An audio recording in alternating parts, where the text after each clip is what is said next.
Bismillahirrahmanirrahim. Assalamu alaikum, my dear students. I am Shahzad Wahid and I am addressing you from the platform of Punjab Group of Colleges. And I am very happy because we are starting the last chapter of your first year book and that is chapter number 14. और हम discuss करने वाले हैं transport, right? My dear students, अगर मैं यहाँ पे खड़ा हुआ रोस्ट्रम पे सिर्फ अपने हाथों को ऐसे मूव कर रहा हूँ या मैं अपनी आईज को मूव कर रहा हूँ या मैं यहाँ प्रेजेंट किसी और शख्स को देख रहा हूँ, तो आपका क्या ख्याल है कि हम इसे ट्रांसपोर्ट बोलेंगे? तो आंसर इज नो. ट्रांसपोर्ट का मतलब मेरे पास ये होता है कि एक पार्टिकल एज अ होल, एक सेल एज अ होल या एक इंडिविजुअल एज अ होल एक जगह से दूसरी जगह मूव कर जाए. That particular atom, particle, organism should change its position with reference to its surroundings. तो उसे हम क्या बोलेंगे? मूवमेंट, और सॉरी से बोलेंगे ट्रांसपोर्ट. तो हम इस ट्रांसपोर्ट में बेसिकली डिफरेंट किस्म के मॉलिक्यूल्स की मूवमेंट देखेंगे अपनी प्लांट बॉडी में और एनिमल बॉडी में और सेल्स में. कैसे, इसकी डिटेल को स्टडी करेंगे व्हाइट बोर्ड पर. So let's move to the white board. I am back on my previous style और मैंने इसमें अगेन आप लोगों के लिए क्या लिख रखा है, एक फ्लैश कार्ड, कि इसमें क्या क्या बातें आप लोगों ने अपने माइंड में जरूर रखनी है. I am talking about the introduction. तो इंट्रोडक्शन में हम सबसे पहले ये देखने वाले हैं माय डियर स्टूडेंट्स कि हम क्या पढ़ेंगे इसमें. What sort of information we are going to have. तो उसका आंसर हमारे पास ये है कि जैसे मैंने आपको अभी जिक्र किया कि इस टाइम मेरी ट्रांसपोर्टेशन हो रही है बिकॉज कि मैं अपनी सराउंडिंग के रेफरेंस से अपनी जगह को बदल रहा हूँ, राइट? लेकिन जैसे मैंने पहले बोला था, अगर मैं सिर्फ मार्कर को मूव कर रहा हूँ या अपनी आइज को मूव कर रहा हूँ तो ये मूवमेंट है. तो हमने ट्रांसपोर्ट करना, एक चीज को दूसरी जगह लेकर जाना है. This is called as what? Transport, right? अब देखना ये है माय डियर स्टूडेंट्स के ट्रांसपोर्ट में हम क्या स्टडी करेंगे. आए हम बहुत बेसिक लेवल से बात को शुरू करते हैं. वो बहुत ही बेसिक लेवल मेरे पास क्या है, वो है एक सेल. लुक एट दिस कि ये मेरे पास कोई सेल है and I am drawing a typical cell that is representing both animals and plants. अब क्या करेंगे हम लोग, हम ये देखेंगे कि इसके अंदर कोई भी मॉलिक्यूल है. मेरे पास क्या हो सकता है स्टूडेंट्स, कोई भी मॉलिक्यूल, या हो सकता है मेरे पास कोई आयन, या ये हो सकती है मेरे पास कोई गैस, समथिंग लाइक ऑक्सीजन और CO2, or it may be a nutrient. There are different types of what? Molecules. ये वाले मॉलिक्यूल्स इसकी सराउंडिंग से इस पर्टिकुलर सेल के अंदर कैसे गए, हम ये पढ़ेंगे. फिर जब ये वाले मॉलिक्यूल इस पर्टिकुलर सेल के अंदर चले गए तो फॉर एग्जांपल कि हम डिस्कस कर लेते हैं, ये एक यूकैरियोटिक सेल है और हम उस पर्टिकुलर चीज को इस सेल के न्यूक्लियस तक पहुंचाना चाहते हैं. तो क्या होगा कि ये वाला मॉलिक्यूल इस पर्टिकुलर साइटोप्लाज्म को क्रॉस करता हुआ न्यूक्लियस के अंदर दाखिल होगा. तो हम देखेंगे कि ये वाला मॉलिक्यूल विद इन सेल कैसे मूव कर रहा है. और फॉर एग्जांपल कि इस पर्टिकुलर चीज के इस्तेमाल होने के बाद क्या प्रोड्यूस हो गया, एक वेस्ट, और वो वाला जो वेस्ट सब्सटेंस है जाहिर है वो भी इस न्यूक्लियस से पहले साइटोप्लाज्म में आएगा और साइटोप्लाज्म से फिर किसी ना किसी वे से यहां से बाहर चला जाएगा.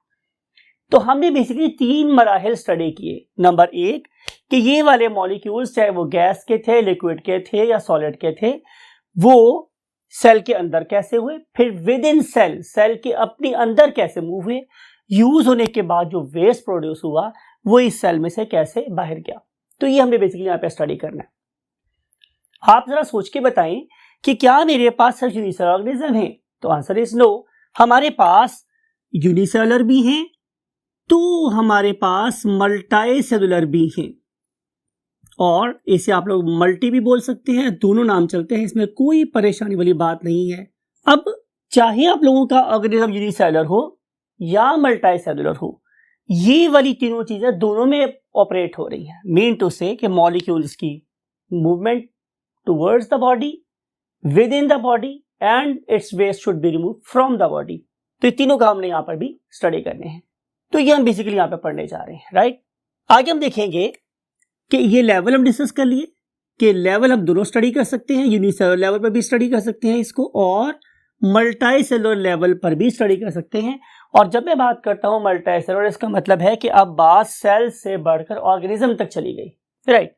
फिर हम देखेंगे स्टूडेंट्स कि हमारी बॉडी में कौन कौन से प्रोसेसेस हो रहे हैं, राइट। इसके लिए हम लोग ड्रॉ करेंगे सबसे पहले एक एनिमल, और वो एनिमल मेरे पास क्या हो सकता है, so I am going to draw a fish for you, ठीक है। अगर आप इस पर्टिकुलर फिश को देखें तो हमें लास्ट टाइम डिस्कस ये किया था कि इसके अंदर क्या होते हैं, डिफरेंट समझ लें बॉडी पार्ट्स हो सकते हैं, हेड, ट्रंक, टेल, आइज, ब्ला ब्ला, बहुत कुछ हो सकता है। अब ये जो मेरे पास ऑर्गेनिज्म है इसके बारे में मैंने यही देखना है कि मॉलिक्यूल्स इसके अंदर कैसे गए, राइट, पहला स्टेप। नंबर 2, अगर ये मॉलिक्यूल इसकी बॉडी में कहीं इस्तेमाल होने हैं तो विद इन बॉडी ये कैसे मूव हुए, it may be in both directions, no problem at all. और फिर उसके बाद जो इनसे वेस्ट प्रोड्यूस हुआ वो इसकी बॉडी में से बाहर कैसे चला गया, राइट।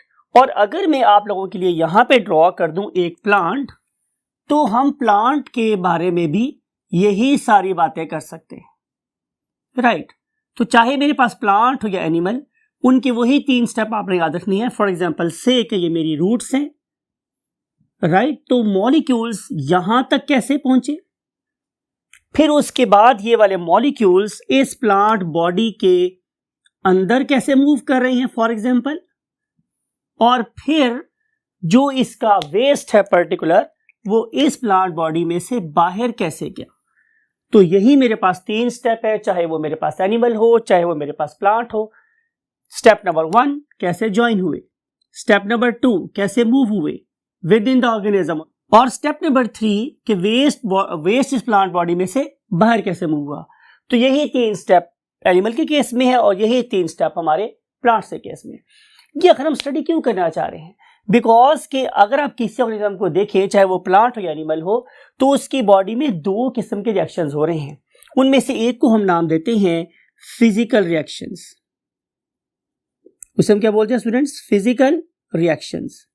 मिसाल के तौर पे आपने पानी पिया और पानी आपकी बॉडी में से वेपर की फॉर्म में निकला, तो जाहिर है फॉर्म चेंज हो गई, वो वाटर ही रहा, लेकिन चूंकि इस वाले केस में सिर्फ फिजिकल स्टेट चेंज हुई है तो हम इसे बोलेंगे फिजिकल रिएक्शन।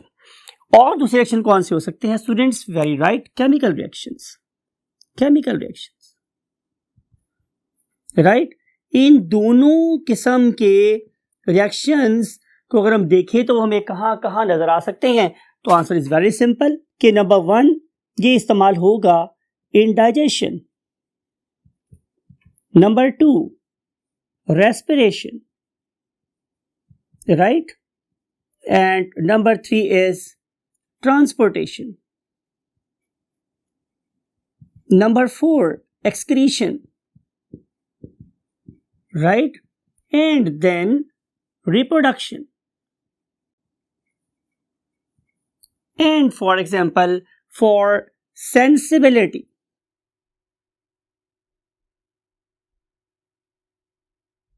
right, तो ये सारे के सारे रिएक्शंस या तो डाइजेशन में इन्वॉल्व होंगे, या रेस्पिरेशन में इन्वॉल्व होंगे, एक्सक्रीशन में इन्वॉल्व होंगे, रिप्रोडक्शन में इन्वॉल्व होंगे, और या फिर सेंसिबिलिटी रेडिएशन में इन्वॉल्व होंगे। यही सारे काम हम प्लांट बॉडी पे अप्लाई कर सकते हैं। इन सारे कामों में बेसिकली या तो फिजिकल रिएक्शन हो रहा होगा या फिर केमिकल रिएक्शन होगा। फॉर एग्जाम्पल अगर हम डाइजेशन की बात करेंगे तो मैंने सबसे पहले ये देखना है कि न्यूट्रिएंट्स इसकी बॉडी तक पहुंचे कैसे, या फॉर एग्जाम्पल अगर ये प्रीडेटर है तो ये अपने शिकार को किस किस टेक्निक से ग्रैब करेगा, वहां तक पहुंचेगा, या तो इसको कौन कौन से स्किल्स दिए हैं कि जिसकी वजह से ये अपने शिकार को शिकार कर सकता है, राइट। और अगर ये एक जान बचाने वाला ऑर्गेनिज्म है तो how it can escape the death, तो डेथ से कैसे भाग सकता है। तो ये सारे के सारे प्रोसेसेस किससे डाइजेशन से रिलेटेड है, या तो वो बच गया या फिर वो फूड बन गया, वट एवर द केस में भी। अगली बात, अगर ये वाली फूड इसकी बॉडी में चली गई है तो इस पूरे डाइजेस्टिव ट्रैक में इसके साथ क्या क्या होना है, और जो एंड पे फीकल मैटर बचेगा वो इसकी बॉडी में से कैसे बाहर निकलेगा। सिमिलरली अगर मैं प्लांट्स की बात कर रहा हूं तो इस पर्टिकुलर प्लांट में अगर एक नाइट्रोजन का एटम इसकी रूट ने एब्जॉर्ब किया है तो वो कैसे इसकी बॉडी में एक अमीनो एसिड में कन्वर्ट होगा या प्रोटीन बनाएगा, और फिर अगर मैं उसको डिकम्पोज करूं तो उससे जो नाइट्रोजन ऑफ गैस सेपरेट होगी, हाइड्रोजन कैसे फॉर्म में रिलीज होगी। अगर मैं फोटोसिंथेसिस की बात कर रहा हूं तो इसकी बॉडी में CO2 कैसे जा रही है और ऑक्सीजन कैसे प्रोड्यूस हो रही है और वो इस प्लांट बॉडी में से कैसे बाहर जा रही है। ये सारी की सारी बातें जाहिर हैं किस पे डिपेंड कर रही है, केमिकल्स पे। ऑक्सीजन क्या है? केमिकल।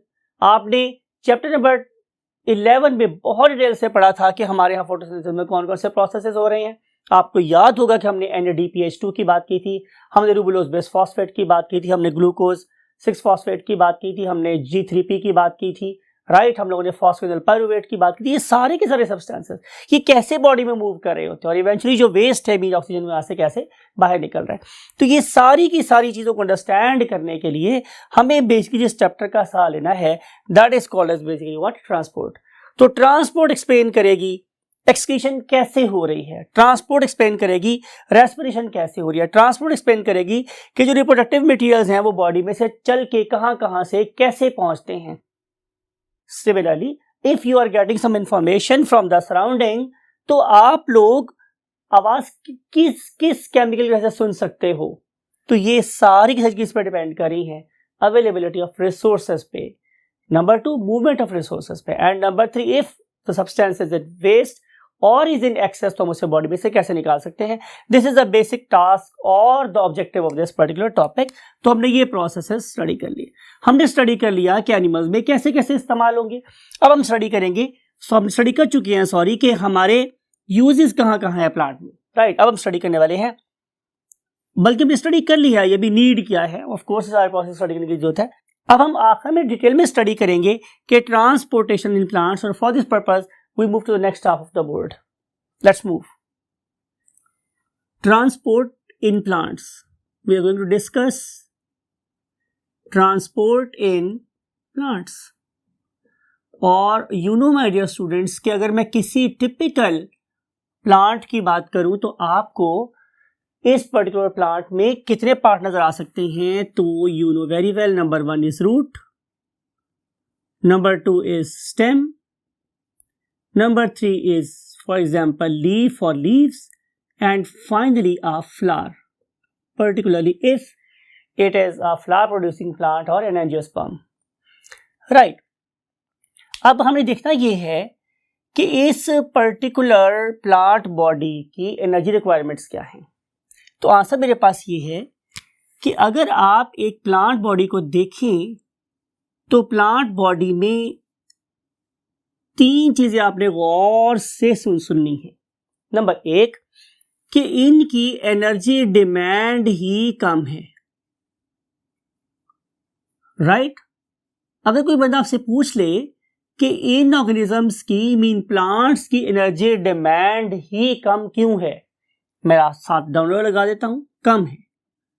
तो क्वेश्चन इज व्हाई, राइट। तो इसका आंसर मेरे पास ये स्टूडेंट्स कि अगर आप इस पर्टिकुलर प्लांट बॉडी के नंबर ऑफ डेड सेल्स को देखें, राइट, तो वो ज्यादा हैं, और इनकी जो नंबर ऑफ लिविंग सेल्स हैं वो क्या है? कम। तो भाई जाहिर है अगर नंबर ऑफ लिविंग सेल्स कम होंगे तो एनर्जी डिमांड कम होगी। फिर अगर मैं नंबर 3 पे बात करूं तो ये वाले जो ऑर्गेनिजम्स हैं they are energy efficient organisms. इसका मतलब यह है कि they are something like your bike CD70, 1 litre भी काफी है, राइट।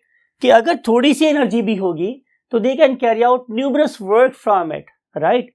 तो ये एनर्जी एफिशिएंट ऑर्गेनिज्म है, इसीलिए ये एनर्जी को वेस्ट भी नहीं करते और एनर्जी की यूटिलाइजेशन भी हमेशा ऑप्टिमम वे में कर रहे होते। तो इसलिए हम इसे बोलते हैं कि these are energy efficient organism. अब हम देखेंगे कि इन ऑर्गेनिजम्स में कौन कौन से पार्ट्स है, डिस्कस कर लिया हमने रूट। तो आए हम सबसे पहले रूट के रोल्स की बात करते हैं। लुक एट दिस, ये मेरे पास एक रूट है, राइट। इस रूट के प्लांट बॉडी में क्या क्या फंक्शन हो सकते हैं लिखते हैं। नंबर 1 सबसे पहला फंक्शन ये है कि ये प्लांट को एंकर करने के काम आता है। अगर मैं एंकर की आप लोगों से उर्दू कहूं तो आप बताएंगे सर गाड़ना, गाड़ना, जमीन में फिक्स कर देना, और to fix the plant. Plus दूसरा काम मेरे पास क्या है कि टू एब्जॉर्ब व्हाट, दो चीजें, number 1 water and number 2 is minerals. चलें एक चीज और ऐड कर लें, एंड सॉल्ट्स। ये चीजें एब्जॉर्ब करना भी इसी का काम है। और नंबर 3 मेरे पास ये है कि टू ऑफर रेजिस्टेंस ऑफर करना, किसके लिए, अगेंस्ट जॉल्ट्स होता है जो दरख्त या पौधे झूमते हैं तेज हवा में चलते हुए लेकिन गिरते नहीं है, तो वो किस वजह से है, ड्यू टू रूट्स। तो to offer resistance against jolts in high speed winds, जब बहुत तेज हवाएं चलती हैं तो तब भी पौधे नहीं गिरते, तो उसकी बहुत बड़ी वजह जो है ज़ाहिर है ये रूट्स ही हैं, राइट। तो ये 3 काम हमारी रूट्स कर रही हैं। माय डियर स्टूडेंट्स, अब इन 3 कामों में से जो सबसे ज्यादा इंपॉर्टेंट काम है, जो शबाना रोज प्लांट बॉडी में चलता रहता है, वो क्या है, वाटर की एब्जॉर्प्शन। बिकॉज कि जो वाटर है ये क्या कर रहा है, आपको भी मैंने बोला था कि number 1 water is a raw material of photosynthesis. ये हमने इक्वेशन लिखी थी बार बार, 6 CO2 + 12 वाटर मॉलिक्यूल, राइट। हमने चैप्टर नंबर 11 में डिस्कस किया था डिटेल में कि जब CO2 और वाटर आपस में मिलेंगे तो फोटोसिंथेसिस का प्रोसेस होगा। तो इसलिए water is a raw material of what, photosynthesis. तो अगर मैंने फोटोसिंथेसिस करनी है तो मुझे वाटर कॉन्स्टेंटली सप्लाई करना होगा, राइट। नंबर 2, दूसरी बात मेरे पास ये है कि आपको पता है कि प्लांट्स की मेरे पास 3 किस्में होती हैं। लिखते हैं यहाँ पे कि प्लांट्स की मेरे पास 3 किस्में होती हैं। एक को हम नाम देते हैं क्या, हर्ब। हर्ब एक ऐसा प्लांट है कि जिसमें कहीं वुड नहीं होती। अगर इस पर्टिकुलर प्लांट बॉडी को आप देखें तो इनकी जड़ें भी नरम हैं, इनके स्टेम्स भी नरम हैं, इनके जो ब्रांचेस हैं वो भी नरम है और पत्ते भी नरम हैं। इस पर्टिकुलर चीज को हम क्या बोलते हैं, हर्ब। अब इनके प्लांट्स जमीन से बुलंद सिर्फ इस सूरत में रह सकते हैं, they can remain erect only if plentiful, काफी ज्यादा अमाउंट में वाटर प्रेजेंट है, तो फिर ये क्या होंगे, जमीन पे खड़े रहेंगे। लेकिन अगर इनको वाटर की अवेलेबिलिटी खत्म हो जाए तो दे शो साइंस ऑफ विल्टिंग, वो मुरझाने का साइन शो करते हैं और फिर अल्टीमेटली गिर जाते हैं। तो इसलिए किसी प्लांट, किसी हर्बेशियस सिस्टम की जमीन पे खड़े की डिपेंडेंस किस चीज के ऊपर है, वाटर पे डिपेंडेंस। इसलिए वाटर इज सो इंपॉर्टेंट। लेकिन नंबर 2 पे जो प्लांट आते हैं उसे हम बोलते हैं श्रब्स। अब जो श्रब्स हैं ये इनकी बेस वुडी है, लेकिन जो लीव्स हैं दे आर हर्बेशियस। इसका मतलब ये होगा कि अगर इन प्लांट्स को पानी नहीं मिलेगा तो कुछ ये गिरेंगे नहीं, लेकिन विल्टिंग साइन हमें उनके लीव से पता चलेगा, राइट। और थर्ड मेरे पास क्या होते हैं, ट्रीज। और आपको पता है ट्रीज में हमें कभी विल्टिंग साइन नहीं प्रोड्यूस होता, बिकॉज के जो वुड है वो उनके मिडरिब और उनके पेटियोल्स तक प्रेजेंट होती है, राइट। तो ये 3 किस्म के मेरे पास प्लांट्स हैं जिनकी लाइफ डेफिनेटली डिपेंड करे किस पे, अवेलेबिलिटी ऑफ वाटर पे। अब हम चलेंगे इससे मजीद आगे। दूसरी बात मेरे पास ये है, हाँ, कि नंबर 2 इज कि essential for the erection of herbaceous stems, उसके लिए भी जरूरी। और फिर आपको पता है कि water is the best solvent. जितनी भी चीजें प्लांट बॉडी में मूव करनी है उसके लिए मुझे किसी सॉल्वेंट की जरूरत है, and none other than water can be the substitute, right. So water ही सबसे बेस्ट सॉल्वेंट होता है, इसलिए भी मुझे जहां पे जरूरत है। तो इन सारी बातों में हमने अंडरस्टैंड किया कि सबसे अहम क्या है, वाटर। तो हम देखेंगे कि इस पर्टिकुलर चीज के लिए रूट्स ने क्या क्या एडेप्टेशंस की हैं। तो हम यहां पे लिखेंगे proper what, adaptations of the root. Adaptations of root. अब रूट की जो एडेप्टेशंस है माय डियर स्टूडेंट्स, वो ये हैं कि they are basically designed to increase surface area. उन्होंने सरफेस एरिया को इंक्रीज करना है। अब सरफेस एरिया को इंक्रीज करने के लिए दो काम किए गए, राइट। पहला काम यह था कि उन्होंने दो डिफरेंट वे में अपने रूट सिस्टम को इवॉल्व किया। उनमें से एक का नाम होता है टैप रूट सिस्टम। अब टैप रूट सिस्टम से बाद मेरे पास क्या होता है स्टूडेंट्स, कि यहां एक प्राइमरी रूट होती है। लुक एट दिस, कि ये मेरे पास एक प्राइमरी रूट थी। उस प्राइमरी रूट से जो जड़ें निकली आगे, फॉर एग्जांपल ये वाली, ये कहलाएंगी सेकेंडरी रूट्स। ये सेकेंडरी रूट्स कहला रही। अब इन रूट्स से आगे जो जड़ें निकल रही हैं ये वाली, ये कहलाती हैं टर्शियरी रूट्स। तो इस किस्म की रूट को हम बोलते हैं टैप रूट, जिसमें प्लांट बॉडी की बेसिकली एक रूट होती है, उसे हम बोलते हैं प्राइमरी रूट, उससे बनने वाली सेकेंडरी, उससे बनने वाली टर्शियरी रूट्स होती हैं। लेबल कर देते हैं आप लोगों के लिए, no problem. This is primary root, right, and these are secondary roots and these are tertiary roots. तो ये तीन किस्म की मेरे पास रूट्स हो गए। दूसरी किस्म की रूट्स कहलाती हैं फाइब्रस रूट्स। फाइब्रस रूट्स, अब इस सिस्टम में, फाइब्रस रूट सिस्टम में, प्लांट के अंदर से एक ही वक्त में बहुत सारी जड़ें निकल पड़ती हैं। समथिंग लाइक इट कि अगर ये मेरे पास सीड था, इस सीड को मैं जमीन में सो किया हुआ था, तो एक ही वक्त में यहां से बहुत सारी जो थी वो ब्रांचेस निकलना शुरू हो गई। इस किस्म की ब्रांचिंग की कोई खास डिवीजन पैटर्न नहीं होता, तो इसे हम बोलते हैं फाइब्रस रूट सिस्टम। लेकिन बिलीव यू मी के दोनों केसेस में जो चीफ ऑब्जेक्टिव है वो यही है कि हम लोग सरफेस एरिया को बढ़ा दें। अगर सरफेस एरिया ज्यादा नहीं होगा तो जाहिर है वाटर और मिनरल्स की एब्जॉर्प्शन बहुत कम हो जाएगी और एंकरेज भी कम हो जाएगी। तो फिर नेचर ने क्या डिजाइन किया, या टैप रूट सिस्टम और या फिर फाइब्रस रूट सिस्टम। लेकिन इंपॉर्टेंट बात यह है कि बहुत ज्यादा एक्सटेंसिव रूट सिस्टम डेवलप करने के बावजूद भी सिर्फ 23% जो वाटर था वो एब्जॉर्ब हो पा रहा था। पौधे की जो डिमांड थी उसका सिर्फ 23%। तो सवाल ये था कि फर्दर सरफेस एरिया को कैसे इंक्रीज किया जाए। तो लार्बोलिजी ने क्या दिया, एक और यूनिक प्रॉपर्टी दी, वो ये कि अपनी इन जड़ों के साथ साथ लंबे लंबे क्या लगा दो, रूट हेयर्स लगा दो, राइट। तो जो रूट हेयर्स हैं वो इवन फर्दर इंक्रीज कर देते हैं सरफेस एरिया को अप टू 67%। तो हम कह सकते हैं कि हमारी प्लांट बॉडी में एब्जॉर्ब होने वाले वाटर और मिनरल्स की 67% एब्जॉर्प्शन कौन कर रहे हैं, रूट हेयर्स, और जो बाकी 23% है वो रूट खुद कर रही होती है। तो नाउ यू कैन इमेजिन कि what is the importance of surface area, right. अब देखें कि आप लोगों जस्ट इमेजिन, मैं आप लोगों को जस्ट एक वर्ड लिख रहा हूं यहाँ पे कि जस्ट इमेजिन कि हमारे पास दो प्लांट्स हैं, ठीक है, उनका नाम आप लोगों की बुक में लिखा हुआ है। उनमें से एक प्लांट का नाम है राई, RYE, राई। ये एक राई प्लांट है, ठीक है। इस राई प्लांट की जो हाइट है जमीन से ऊपर जो हाइट है, it is just 1 metre, just 1 metre, 1 metre ऊंचा पौधा है ये। माय डियर स्टूडेंट्स, अगर मैं इसकी बात करूं तो ये जमीन में जो जड़ें प्रोड्यूस करता है बड़ी वैल्यूएबल इंफॉर्मेशन है।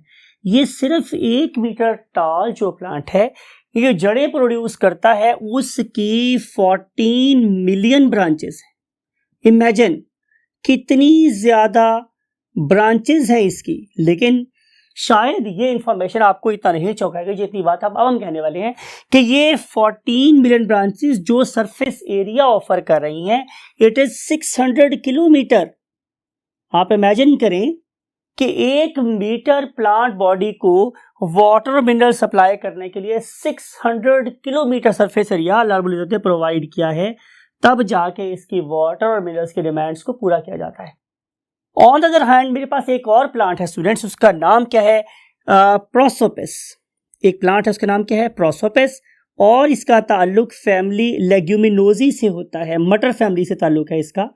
ये जो हमारा मटर pea plant, it belongs to family leguminosae. तो अगर मैं इसकी बात करूं तो इसकी जो रूट्स हैं वो गहराई से जाके पानी को निकाल लेती है।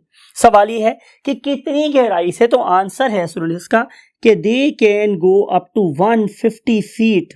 आप इमेजिन करें कि कई देहातों में तो इतना गहरा कुआं नहीं होता, ये उससे भी कहीं ज्यादा गहराई पे जाके जमीन की अथाह गहराइयों से पानी फैस करके ला सकती है।